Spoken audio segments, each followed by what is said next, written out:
Bonjour, salam alaikum à tous, bonjour à tout le monde. Alors je reviens ici aujourd'hui pour parler donc un peu plus sérieusement quant à la notion de témoignage et de justice, que ce soit en islam ou que ce soit dans nos sociétés contemporaines.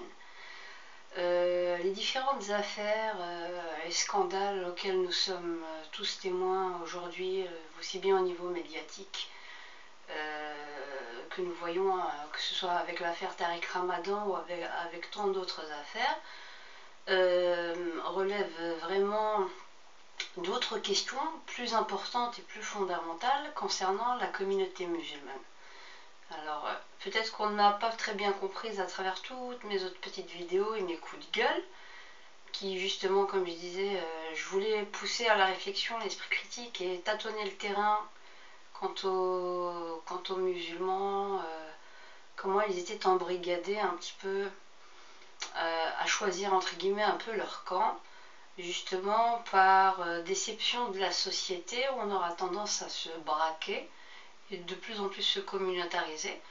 Alors ce n'est pas parce qu'on trouve quelqu'un de brillant sur un point de vue intellectuel et qu'il est éthiquement fiable.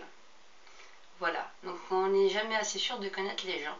Et comme je répète, je ne dis pas qu'il est coupable, il faut laisser la justice faire, mais que la suspicion est très grande et il y a de quoi être très sceptique quant à la question qui ne relève pas que de l'affaire Tariq Ramadan, mais certainement de bien d'autres affaires.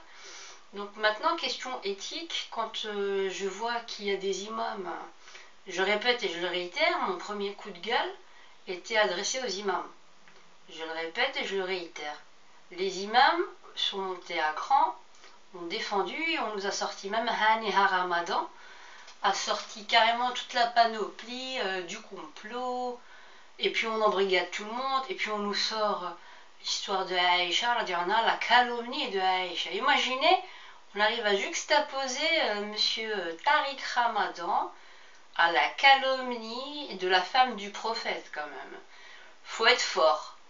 On va nous faire de l'analogie encore combien de temps. Après, on nous a sorti Sidney Youssef alayhi salam. Je ne crois pas que M. Tariq Ramadan soit un prophète, ni la femme cachée du prophète, sallallahu alayhi wa sallam. C'est un être humain comme un autre, hein, qui a ses qualités, qui a ses défauts. Mais c'est pour montrer comment on moutonise la communauté musulmane et qu'il suffisait donc que quelques imams montent au créneau à défendre Tariq Ramadan et on a quasiment polarisé l'affaire et à se retrouver justement avec des musulmans qui menacent ces femmes qui ont dénoncé des choses.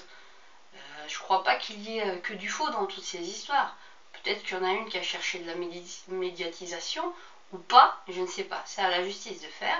Mais il y a eu d'autres affaires de femmes qui ont été attouchées apparemment par ce monsieur, Tariq Ramadan, que ce soit en Suisse, que ce soit dans d'autres pays. Donc, faut laisser la justice faire. Et donc, nous avons eu affaire à quoi?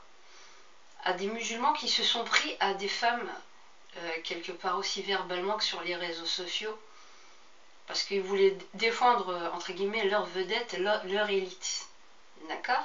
Il n'y a plus, c'est-à-dire il n'y a plus de discernement dans la communauté musulmane.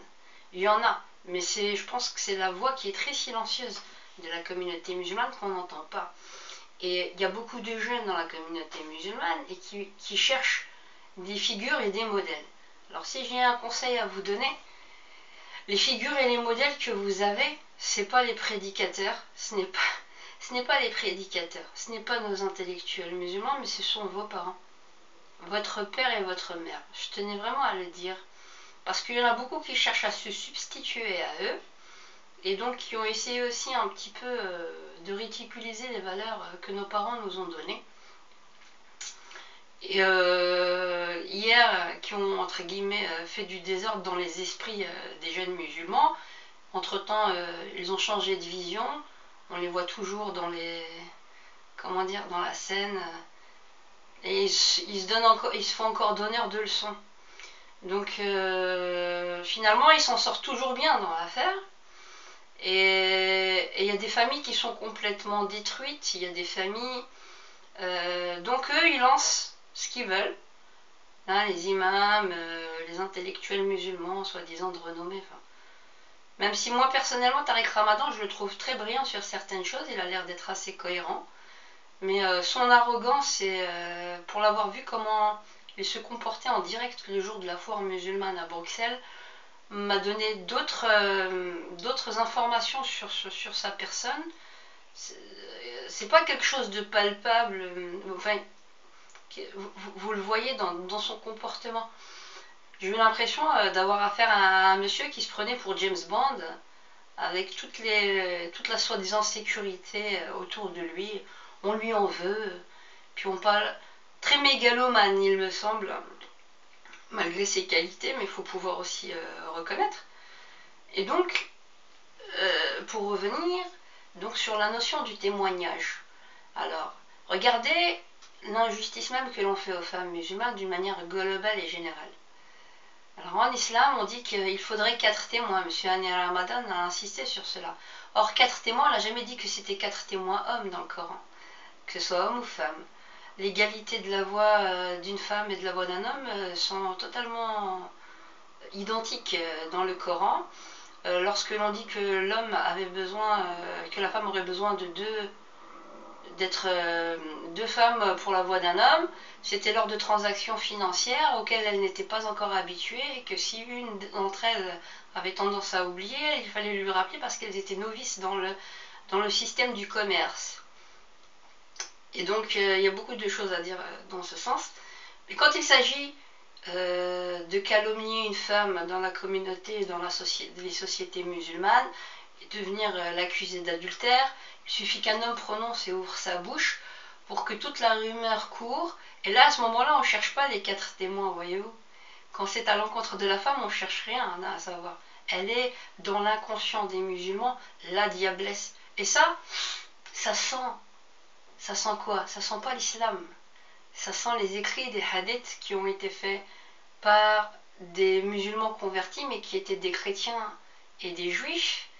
Et c'est pour ça que je dis que dans les hadiths, il y a beaucoup de choses à dire, surtout sur Abu Huraira, radiallahu anhu. Abu Huraira, c'était un spécialiste de la Torah. Alors, je m'éloigne, mais Aïcha, elle seule, avait 2200 hadiths. Omar ibn al-Khattab aussi, à peu près. Puis Abu Huraira s'est converti à la dernière minute, on va dire ça comme ça. Les dernières années où finalement il n'est pas resté vraiment 4 ans avec le prophète, mais 1 an et demi à peu près, et il aurait ramené à lui tout seul 5394 hadiths. Il faut se poser certaines questions, et c'était un spécialiste de la Torah parce que Ka'b, lui, a des écrits et qui disait qu'il jonglait vraiment avec cela. Je ne dis pas que... Donc il y a des anciennes croyances qui s'infiltrent dans les hadiths et auxquelles nous avons hérité. D'ailleurs, même pour le voile, je continuerai à vous le dire maintenant, même si je l'ai écrit dans le hijab n'existe pas. Le terme hijab n'existe pas pour parler des cheveux de la femme, ni du voile de la femme. C'est quelque chose de, comment dire, c'est de l'anachronisme de l'histoire en termes de vocabulaire qui a été fait, mais si on doit parler de soi-disant voile de la femme, on parle de khimar ou de jalabib. Et encore, il faut encore bien savoir l'asbab al-nuzul, et quant au hadith, asbab al-warad, c'est-à-dire les conditions de l'émergence du message du hadith. Voilà. Donc, voilà. Donc, quant à l'égalité homme-femme en islam, elle existe. Quant à l'héritage, que l'homme ait 2 parts de plus que la femme, c'est une condition sine qua non à ce qu'il s'occupe d'elle. Si elle ne s'occupe pas d'elle, ce sont 2 parts égales, puisque quand un enfant meurt auprès de ses parents, les 2 parents, donc la mère et le père, ont droit à 1/8 tous les 2. Il n'y a pas eu de différence à ce niveau-là. Donc je vous laisse réfléchir sur ça et bonne journée. Au revoir.